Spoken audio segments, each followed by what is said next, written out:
This is a basic video demonstrating the operation of the green machine in a conventional gas dispensing facility, or GDF. The green machine is installed outside next to the UST vent risers. The green machine is controlled by a control panel installed in the data HUD. Here is a system-level view of the station. Note that there are both air and fuel vapor particles in both the ullage of the underground storage tank and fuel truck, represented by blue and orange dots respectively. Also note that the UST pressure, shown by the inches of water column bar, is at -5. This scene represents the starting conditions for our demonstration. During a fuel delivery, the air and vapor mixture travels from the UST to the fuel truck as the fuel from the truck fills the UST. This is known as Stage 1 vapor recovery.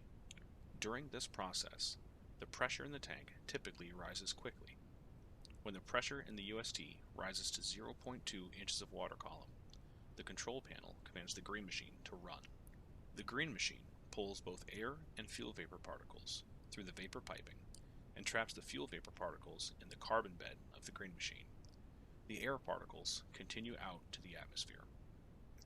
Once the run mode is finished, the green machine enters a purge mode. The purge mode returns the captured fuel vapors to the UST. As liquid product leaves the UST due to vehicle's fueling, the pressure in the UST drops. When this pressure reaches roughly -6 inches of water column, the PV valve opens and allows air to enter the UST. This air entering the UST lowers the hydrocarbon concentration, which will in turn encourage evaporation of fuel. When the station is idle or closed, the fuel in the UST will evaporate. This evaporation causes both the pressure and the hydrocarbon concentration in the underground storage tank to rise. Like before, when the pressure in the UST rises to 0.2 inches of water column, the control panel commands the green machine to run. The run mode lowers the pressure in the UST as it removes air and fuel vapor particles. The purge mode returns the captured fuel vapors to the underground storage tank. The underground storage tank pressure will rise due to vapors being added, but will not rise to the pressure level of the beginning of the run mode.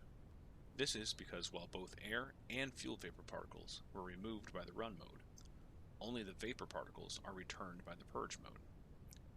The concentration of fuel vapors increases in the underground storage tank, which slows the rate of evaporation. When the purge cycle is complete, the control panel commands the green machine to stop. Over one full duty cycle of the green machine, the UST pressure will fall and the concentration of fuel vapors in the UST will rise. Now, let's take a closer look at how the green machine accomplishes this. Note that in this scene, a schematic of the green machine will have flashing yellow sections to correspond to the simplified diagram below. Just as before, as fuel evaporates, the UST pressure rises to 0.2 inches of water column. When this happens, the control panel commands the green machine to run. All particles are brought into the green machine through the vapor inlet port. The particles then pass through the control valves and the pump before arriving in the carbon bed. In the carbon bed, the fuel vapor particles are trapped, while the air particles pass through freely. The air particles continue out of the air outlet to the atmosphere. The vapor particles remain trapped in the carbon bed until the purge mode begins.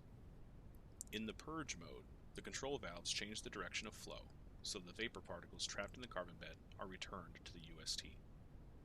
First, the particles are removed from the carbon bed, then pass through the pump and the control valves, before finally leaving the green machine through the vapor return port. Once the purge mode is complete, the carbon bed has been cleaned of fuel vapor particles, and the green machine is ready to run again.